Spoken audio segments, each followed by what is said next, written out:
Blood was still dripping down my chin when I heard the words that froze the entire penthouse. "Look at me. Who did this to you?" I lied. He didn't believe me. And when Gianni Morello, the man who could shut down a city with a phone call, wiped away my concealer and saw the bruise I'd tried to hide, everything detonated. Locks engaged. Floors sealed. His voice dropped into a lethal whisper. "This isn't an injury. This is a declaration of war." I thought my broken bone was the problem. I didn't realize I was the fuse. And when he ordered his men to hunt down the attackers before sunrise, I understood the part I'd been too afraid to admit. They didn't just hit me. They hit the wrong girl. So the real question is, what happens when a crime lord goes to war over a woman who was never supposed to matter? Welcome back, my beautiful family and friends. If you're hooked in and you're ready to enjoy this story, click subscribe and let me know in the comments where you're watching from, because tomorrow I will be giving you another story just as interesting as this one, and you don't want to miss it. A brutal November storm slammed into Viridia that night. The clock in the foyer struck 2 bells past the midnight hour as I carefully sealed a vial of specialized pigment. I was preparing a rare verdigris mixture for an Italian Renaissance piece, a pigment I had to acquire myself from the Old Town Gallery district across town, an area I was explicitly warned to avoid. My shift had ended hours ago, but the work was urgent. Pulling on a simple jacket, I started the long journey down the service elevator. The rain was a deafening roar against the thick glass of the Zenith Tower. I stepped onto the street, the chill instantly cutting through my coat. This district is supposed to be safe. It's Gianni's territory. After all, enforced by unseen rules and men like Vito. But tonight, the wet streets felt abandoned, the neon lights of the waterfront flickering with an ominous, irregular rhythm. My mind was focused on the heavy velvet case holding the rare art materials. My only anchor was the thought of making it back before dawn. The engine sound was the last whip of reality before the penthouse doors sighed open. I stumbled through the service entrance, leaving a smear of rainwater and probably blood on the polished threshold. Survival instincts, honed by years of trying to outrun $55,000 in debt, took over. I bypassed the main elevators, heading straight for the rarely used utility stairs that led to my studio. My sanctuary, the Silk Room, wasn't just a place to restore paintings. It was a secure, hidden wing of the penthouse, originally designed for sensitive work away from prying eyes. Inside, I collapsed onto the floor, the pain now a roaring siren in my skull. I didn't need a doctor to confirm the damage. A deep gash on my lip, and the sickening, immediate swelling around my left eye. A fractured orbital bone, I suspected, thanks to the way my vision swam. I dragged myself to the supply cabinet, ignoring the trauma kit for a moment to grab my heavy-duty makeup box, the one I usually use to conceal tiny skin discoloration on antique portraits. I applied layer after layer of the thickest foundation and concealer over the emerging black eye and the split lip. Disappearing was not just my job. It was my only defense. If Morello saw this, he would demand answers I couldn't afford to give. If the Kozlovs knew I was still capable of working, perhaps they would leave me alone. The next morning, the Zenith Tower was silent. I moved like an old, fragile thing. Every joint protested, and the muscles in my back screamed with each step. But I reported to work. I couldn't risk missing a day. I couldn't risk being visible enough to be sick. I dedicated myself to a priceless small bronze sculpture, polishing its ancient contours with unnatural labored motions. The cold metal seemed to absorb the heat of my pain. Midday arrived with the precise, measured footsteps I had learned to dread. Gianni Morello entered the studio. He didn't look at the sculpture. He looked at me. His eyes, the color of aged whiskey, didn't land on my heavily concealed face, but on the shift in my posture, the way I favored my left foot, the faint, involuntary tremble in my right hand as I steadied the polishing cloth. He stopped 2 feet away. His suit was dark, perfect, and imposing. "Serafina," he said, his voice flat. He used my name only when absolute authority was required. I kept my head down, focusing on the bronze. "Mr. Morello, I apologize for the slow pace. The varnish is difficult. He ignored my lie. You are moving like your bones are glass. Look at me. I hesitated, then slowly raised my head, offering a stiff, rehearsed smile that cracked my lower lip, making me wince. The makeup, I hoped, was holding the line. Gianni's expression was a lethal blend of fury and focus. The question came out, low and dangerous, forcing the air out of the room. Look at me. Who did this to you? My heart hammered against my ribs, an amateur drummer announcing my guilt. I slipped on the wet stairs, sir. Just a bruise. I'm fine. He didn't move. He simply stared, his gaze cutting through my elaborate facade. Then, with terrifying slowness, he reached out. His fingers, strong and warm, didn't touch my hair or my hand. They went straight for my cheekbone. He gently, but firmly, wiped a small, concentrated swipe of thick concealer away from the swelling. The camouflage failed. The dark, sickening purple bruise beneath was instantly exposed. His eyes narrowed to slits, and a terrifying, absolute silence fell upon the room. The silence that followed the revelation wasn't the absence of sound. It was the sound of absolute authority gathering itself for a lethal strike. Gianni's hand dropped, and his focus snapped from the bruise to the wider world, a world he controlled. He didn't speak to me.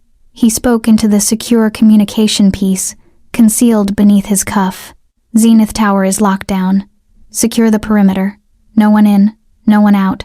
Get Vito on the line now. He finally looked at me, his eyes burning with a cold, terrifying intensity that held no trace of sympathy, only strategic rage. You thought this was about you, Serafina. You tried to hide it because you thought it was your problem. It's not. This is a declaration of war on my territory, and on my property. Before I could protest, I was moved, not gently, but firmly, almost roughly, back to the silk room, and forced onto the medical bench.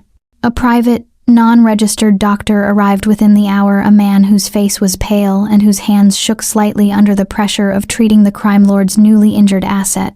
He confirmed the fractured orbital bone, the severe bruising, and began setting up the IVs. The cost of this immediate, high-level clandestine care, I understood with a cold knot in my stomach, would be astronomical.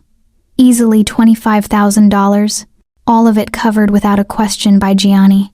During the entire examination, Gianni remained. He didn't pace. He simply stood at the foot of the bench, watching every painful prod and adjustment the doctor made. His presence was suffocating, a possessive anchor in the small room. My terror, far from subsiding, intensified. Tell him, Gianni commanded, nodding at my beaten face. Tell him why the filth thought they could touch you. Trembling from pain and fear, I finally surrendered the secret. They said it was a message. About the port. They said it was for stepping on Kozlov's line. Gianni's jaw tightened, the intricate dark tattoos on his neck flexing momentarily. He had the answer he needed. He dismissed the doctor with a glance and stepped away to make a call. Meanwhile, in the harsh glare of a warehouse in the Red Docks district, Vito, Gianni's stoic right-hand man, was assembling his crews. His face, usually impassive, was set in concrete, reflecting the terrible urgency of the boss's command.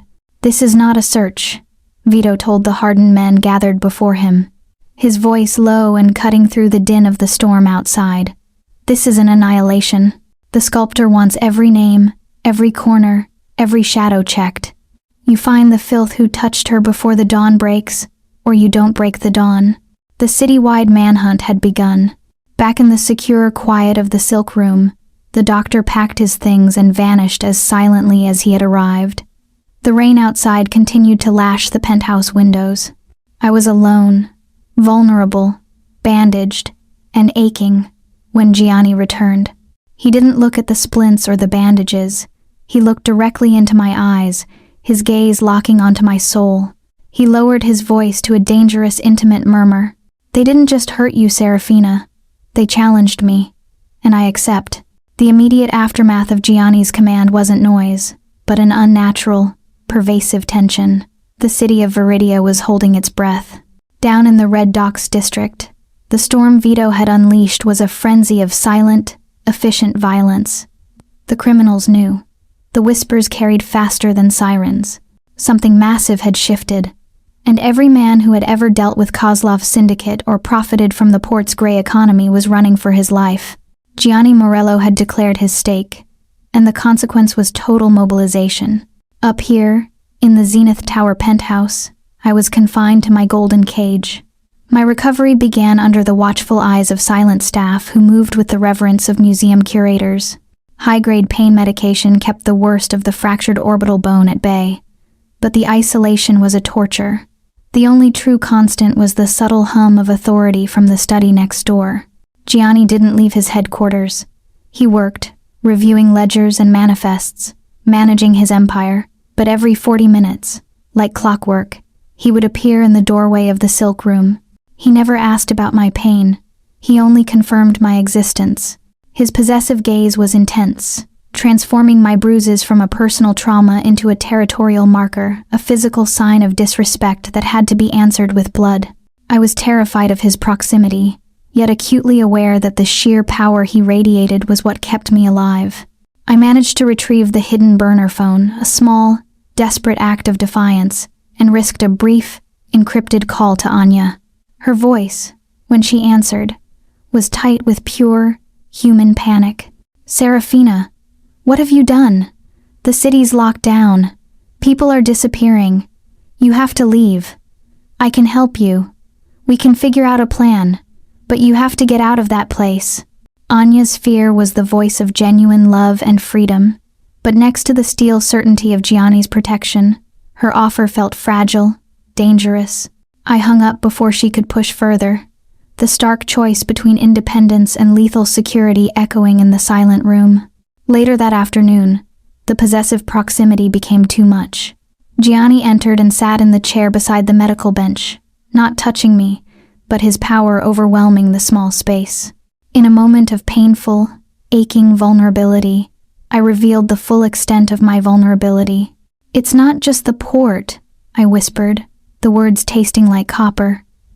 They knew about the $55,000 debt. My father's debt to Kozlov's syndicate. They attacked a liability, Mr. Morello. They were just tightening the financial vice. They wanted to show they had leverage on your staff. Gianni listened, his intense stare holding steady. He nodded once, an almost imperceptible movement, processing the information not as a confession, but as an additional tactical affront. The debt was the key Kozlov thought he held. The secure phone on his desk buzzed a direct line from Vito. Gianni picked it up, his face hardening. The conversation was one-sided, quick, and devoid of emotion. "Grigori, you say?" Red Docs cornered him. A pause stretched, thick and suffocating. I could feel the decision being carved from concrete. Gianni's response was cold and concise, the final word echoing in the room, leaving me physically shaking on the bench. "Bring him to me. I want him to know why he dies." The Zenith Tower was designed to be soundproof, a glass fortress against the chaos of Viridia. Yet, in the terrifying silence that followed Gianni's command, I started to hear things. They were just muffled. Indistinct sounds from the lower levels, a heavy, rhythmic thudding, followed by a choked, desperate sound that was instantly cut short. It was the dark echo of violence, the price of an insult, the terrifying conclusion of the manhunt for Grigori. Lying in the silk room, bandaged and healing, I knew the Kozlov syndicate was being held accountable. This was not justice. It was brutal, surgical retribution. Gianni's promise of protection was not kind. It was lethal, powered by a possessiveness that treated my trauma as a breach of his absolute authority. The phone on his desk rang. Gianni answered, his voice icy, a predator taking a call from its prey. The man on the other end was clearly a Kozlov representative, terrified and desperate to appease. I listened, rigid with fear and fascination, as the offer was laid out in an attempt to buy back control. "Mr. Morello, please, we didn't authorize the attack. We offer full restitution, $100,000 for the girl's care, and a transfer of 10% of our port assets. Consider this settled." Gianni's answering laugh was cold, stripped of humor. You misunderstand, Amico. You think this is about money? You touched what is mine and you sent a message of disrespect to the sculptor. No price is too high for disrespect, and no offer covers what was taken. He hung up, cutting off the frantic protest. The syndicate was doomed. 3 weeks crawled by, marked by my slow physical healing and the alarming intensification of our dynamic. My fractured orbital bone was mending, the sickening purple fading into a muted yellow, but the tension replacing the pain was almost unbearable. Gianni's vigilance did not abate. He brought his empire into my room, conducting meetings and reviewing financials from the armchair beside my bed, subtly intertwining our separate lives into one dangerous orbit. The line between boss and protected object blurred until it ceased to exist. One afternoon, while reviewing a shipment manifest, he looked up and found my gaze. The silence stretched, charged with the shared, violent secret that bound us. He placed the documents on his lap, and his gaze traveled to the faint, lingering scar tissue on the side of my face. Slowly, deliberately, he reached out. His thumb, marked with the deep, intricate ink of his tattoos, lightly traced the curve of my jaw, resting exactly where the bone had been broken. The touch was possessive, almost proprietary, devoid of tenderness, yet strangely grounding. I should have flinched, should have pulled away, but I was frozen, terrified and yet intensely drawn to the certainty of his power. They tried to break you to send me a signal, he murmured, his voice low enough that it belonged only to the two of us. He leaned closer, his eyes pinning mine. If you are mine, Serafina, then the entire city is put on notice. No one touches my possessions. The moment shattered when the secure line buzzed with urgency. Vito was on the line, his tone tight. Valentin Kozlov himself, the head of the syndicate, had shown up unannounced, believing he could negotiate face to face. Gianni rose immediately, his possessive focus shifting back to the external threat.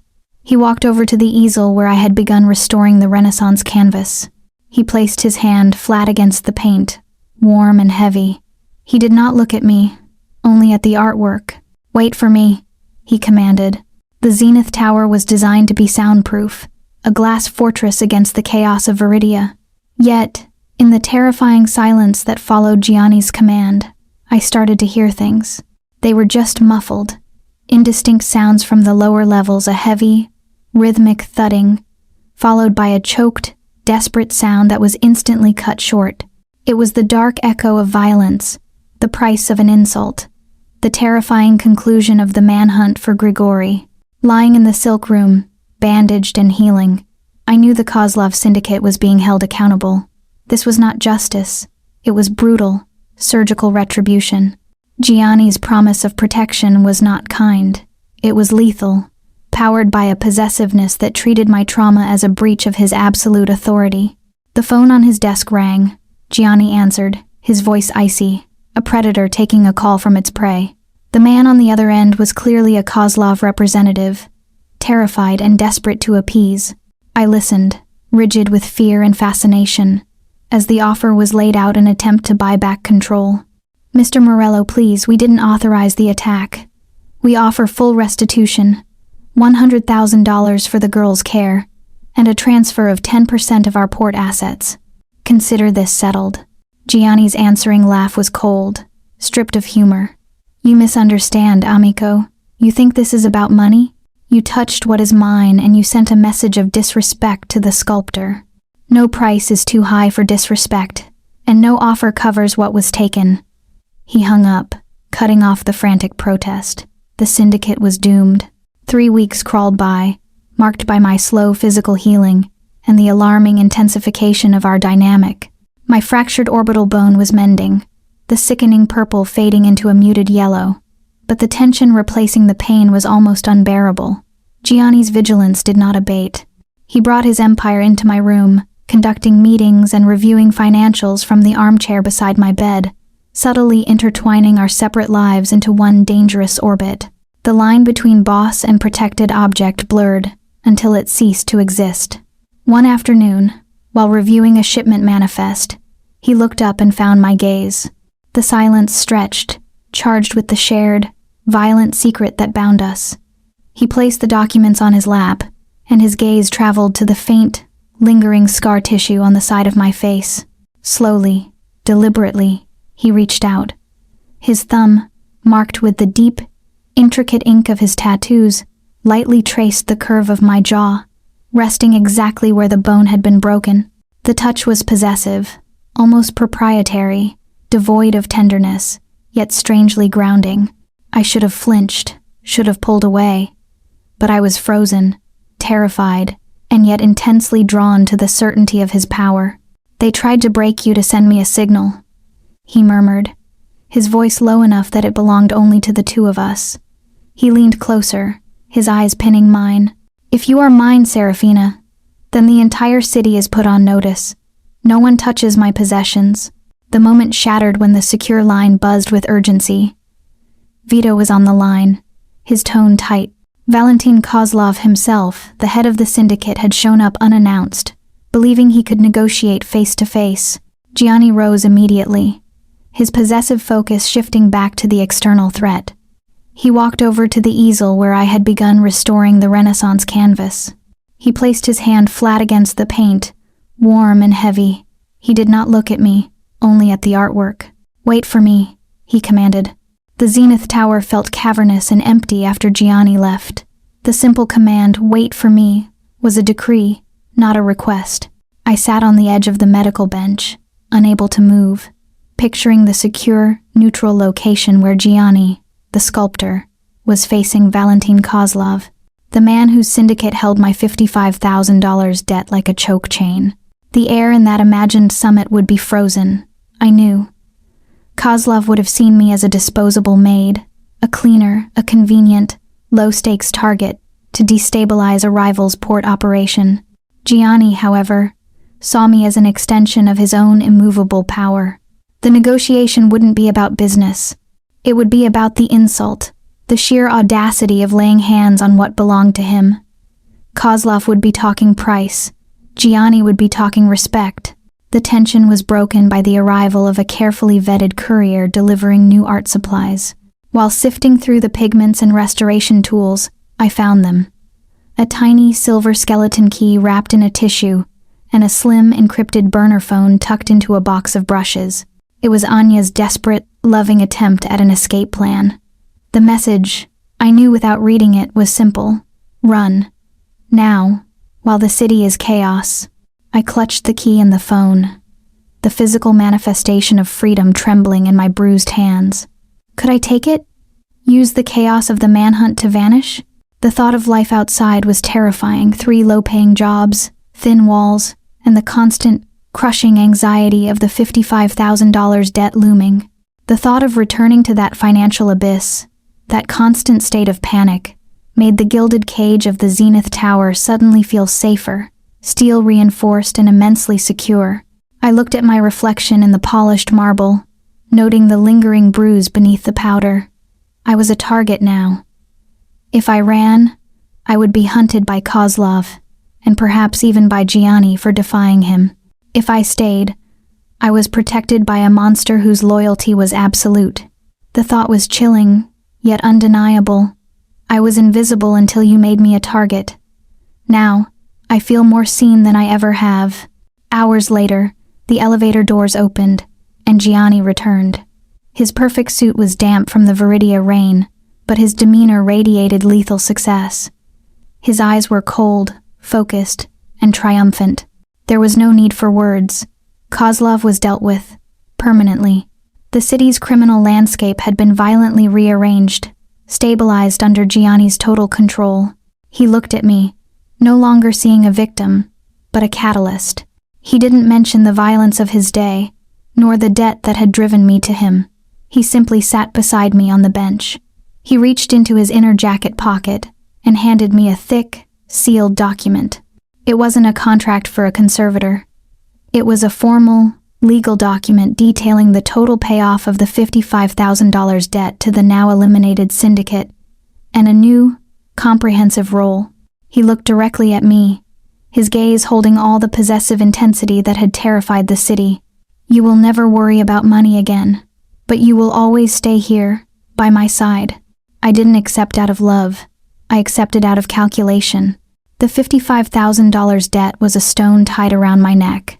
Now, Gianni had not only cut the rope but vaporized the syndicate that held it. He offered stability that my life, spent running and scrambling, had never known. I didn't love the cage, but I respected the steel of its construction. I signed the document. My new role was officially Chief of Aesthetics and Cultural Preservation, a perfectly gilded title that served as cover for my true, indispensable function, his trusted confidant. My allowance was quadruple what I had scraped together working 3 jobs, but the true currency was the promise that no one, ever again, would be allowed to lay a hand on me. 6 weeks passed, marked not by muffled violence, but by an unsettling, charged quiet. My fractured orbital bone healed, leaving only the faintest, pale line near my cheekbone a ghost of the attack. The dynamic between us evolved. The fierce, watchful possession hadn't gone away, but it had warmed, shifting from strategic ownership to something almost though never quite intimate. We fell into a pattern of sharing the small hours of the morning. In the silent sprawl of the penthouse, we would discuss the contrasts between Florentine painting restoration and the architecture of power, the necessity of control, and the inherent violence of creation. He was still the sculptor, maneuvering the city's concrete and shadows, and I was the conservator, tending to the fragile beauty he valued. The contrast only emphasized the growing, complicated bond forged in shared trauma. One evening, Vito delivered a report and lingered by the door, his usual stoicism tinged with professional concern. He waited until I stepped into the silk room for supplies before addressing his boss. "Sir," Vito's voice was low, but clear enough for the silence to carry. "Your focus on the conservator is uncharacteristic. It invites unnecessary risk. You're exposed." Gianni didn't look up from his ledger. His response was dangerously quiet. "My protection is a cage. Yes, Vito, but it is a cage made of steel and loyalty. She is the only truth I have allowed inside these walls. You are safe here, Serafina. You are my clarity." The knowledge that even his chief enforcer was worried about my proximity to his power thrilled and terrified me. That night, after a late-night discussion in the glass-walled observatory about the inherent decay of marble, the simmering tension exploded. He had been standing close, pointing out a flaw in a sculpture's patina. The light, reflecting off the cityscape, cast hard, dark shadows across his intensely tattooed face. I looked up, and the gap, the professional distance that had been our only remaining boundary vanished. His possessiveness, my terror, the gratitude for survival, the intoxicating certainty of his control, it all condensed into a single, overwhelming moment. He leaned down, and the first kiss was immediate, intense, and consuming. It wasn't gentle. It was the staking of a claim, an acknowledgement of the complicated, undeniable attraction that had been simmering between the predator and the protected. Later, around 3 a.m., in the vast, mahogany-paneled library, we were reviewing the security console's quiet streams of downtown traffic. Gianni was finishing a bottle of aged scotch, and I was watching the rain-slicked streets 2 blocks below. Suddenly, my attention snagged on a flicker, an anomaly. An unknown vehicle, black and unmarked, had stopped directly beneath a dark street lamp. It wasn't a patrol car, and it wasn't from any of Gianni's known crews. It was cold, still, and completely unexpected. I pointed. "Gianni, look, that car. It's been idling there for 3 minutes." Gianni's easy relaxation vanished. He leaned forward, his focus instantly lethal. He grabbed the secure line and spoke one word: Vito. It was an outside threat, completely unknown, and utterly unprovoked. It wasn't the familiar, wounded snarl of the now-defeated Kozlov syndicate, but something new, silent, and far more dangerous. The moment I pointed to the idling black car, the charged intimacy of our kiss was violently replaced by the cold, hard reality of Gianni's life. He was already speaking into the secure line, issuing clipped commands to Vito. The initial trace was unnerving. The vehicle was linked to a shell corporation registered in a separate continent, pointing to a shadowy international player, someone who had clearly heard the whispers of Gianni's recent perceived weakness. They saw his intense, public focus on me, the aggressive, citywide annihilation of Kozlov, over a maid not as strength, but as a fatal crack in his armor, an opportunity to challenge the sculptor while he was distracted by attachment. Gianni moved with brutal efficiency. He dressed in combat gear I had never seen before, dark, custom-tailored, and silent. He couldn't afford to be seen as weakened or distracted. He had to personally address this massive, existential threat, proving he was still the absolute master of Viridia. He paused by the library door, looking back at me, his eyes hard and full of terrible clarity. "They are coming from outside, Serafina." They saw a flicker of doubt, a break in the armor. "I have to go show them their mistake." He walked to the window, gazing down at the silent, sleeping city he ruled. "I'd burn the city down to keep you safe, but I need to leave now, or the city will burn, and I won't be here to shield you from the flames." Then he was gone, leaving me alone in the penthouse. This was my first true test of loyalty and fear. I held the silver key and the burner phone from Anya for a long moment, the tangible symbols of freedom, but the fear of the unsecured outside world, the thought of being hunted by international rivals who valued my life less than a pawn, was far greater than the fear of the man who had just risked everything for me. I didn't run. I put the key away and walked to the silk room. I found strength in the expensive, secure silence, realizing with a cold certainty that I no longer just worked here. I truly belonged here now. The debt of protection was paid daily, in obedience and presence. Meanwhile, on the dark, rain-swept outskirts of Viridia, Gianni and Vito executed a perfect, brutal interception. The new rivals, expecting a soft target or a distracted leader, met the full, unyielding force of the sculptor. The action was swift and merciless, cementing Gianni's reputation as a force that could not be challenged, regardless of the perceived distraction. He moved with the precision of a craftsman, eliminating the threat before it could even cross his borders and destabilize the power vacuum left by Kozlov. He returned just as the first gray light of dawn touched the glass of the tower. I heard the elevator sigh open, and I rushed out of the silk room. It was a reflex, an action I performed not as an employee but as his partner, his keeper of aesthetic and emotional equilibrium. Gianni was successful, but the victory was tainted. There was a deep, ragged cut on his tattooed forearm, staining the pristine fabric of his custom tactical shirt. "The sculptor needs his conservator," he murmured, his voice rough. I led him immediately to the medical kit. My hands, steady now after weeks of practice, unwrapped bandages and applied antiseptic with practiced efficiency. As I worked to suture and bind his wound, he watched me, his expression hardening into absolute, terrifying resolve. "They tried to take away what's mine," he whispered, his eyes boring into mine. "They failed. Now they will learn why I am called the sculptor." But as I looked at the dark, powerful reflection in his eyes, the shadow of the violence he had endured and inflicted for my sake, a terrible understanding dawned. Had I truly escaped my desperate, indebted past, or had I just inherited his war? The sun rose fully over Viridia, illuminating a city that felt eerily cleansed. The price of the skirmish on the outskirts was immediate and total. The shadowy international threat was neutralized. Gianni's victory was not just tactical. It was a statement. His control over Viridia was stronger than ever, fortified by the blood of those who dared to believe him distracted.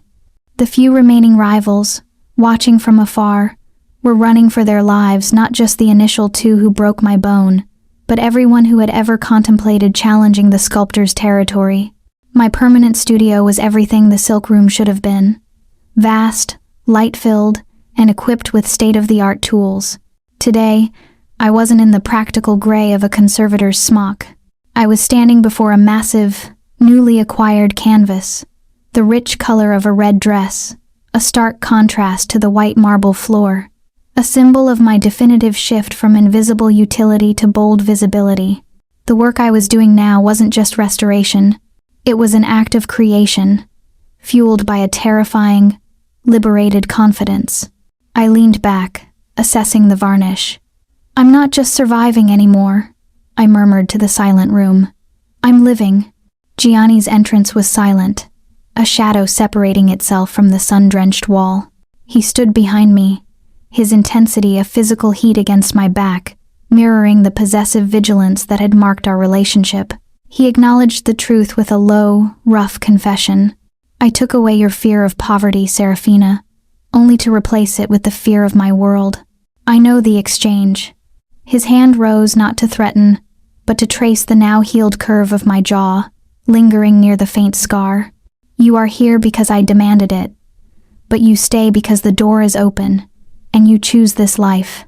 The gilded cage is still a cage, but it is one we share." I closed my eyes for a moment, absorbing the truth of his control, the inherent violence, and the unflinching stability. I turned to face him, the red dress moving like liquid fire.